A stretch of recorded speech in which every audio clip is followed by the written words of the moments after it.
শালা ঠিক করেছি শালা, বেশি কথা বললে না তোমার গায়ে মুতে দেবো। এই নে। তাহলে তোকে খেলে কি নিচেরটা মাথায় উঠে যায়?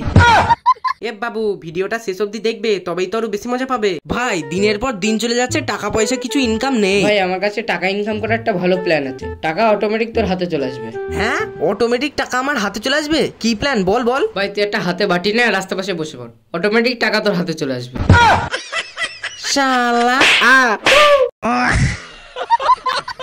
শালা, তুই এরম উত্তর দিবি আমি ভাবতে পারিনি। মালিক তুমি এক কাজ করো, তুমি আইসক্রিম কোল্ড ড্রিঙ্কস ইত্যাদি কিনে এনে একটা দোকান বানাও, দেখবে এই গরমে আইসক্রিম কোল্ড ড্রিঙ্কস এইসব ভালো বিক্রি হবে, আর তুমি অল্প দিনে একদম বড়লোক হয়ে যাবে। বাহ, কথাটা তো তুই খারাপ বলনি। তাহলে দাঁড়া, আমি টাকা পয়সা জোগাড় করে কোল্ড ড্রিঙ্কস পেপসি ইত্যাদি জিনিসগুলো কিনে আনি।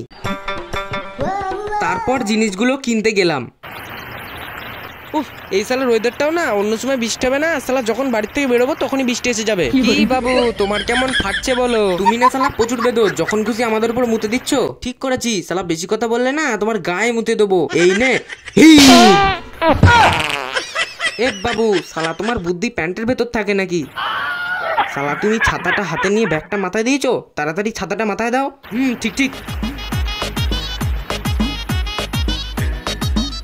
আরে আসুন আসুন, ঠান্ডা ঠান্ডা স্প্রাইট খেয়ে যান, স্প্রাইট। আরে না না, আমায় খান ঝটাঝট, এনার্জি বাড়বে শটাশট। তোকে খেলে এনার্জি নয়, বরং গ্যাস মাথায় উঠে যায়। তাহলে তোকে খেলে কি নিচেরটা মাথায় উঠে যায়? কাকু, তোমার দোকানে সব থেকে ভালো কোল্ড ড্রিঙ্কস আর পেপসি গুলো দেখাও তো। এ বাবু, তুমি আমায় খেয়ে দেখো না, কারণ আমায় খেলে আলাদা এনার্জি পাবে। তো শালা আমি কি তোকে খেয়ে বুজ খালিফা থেকে ঝাঁপ মারবো নাকি? আরে আমাকে খান, আমাকে। চল ভাগ শালা, উনি আমাকে খাবে। এ বাবু, তোমার তো ছোট কোলা, তাই খেয়ে দেখো না কোকা কোলা।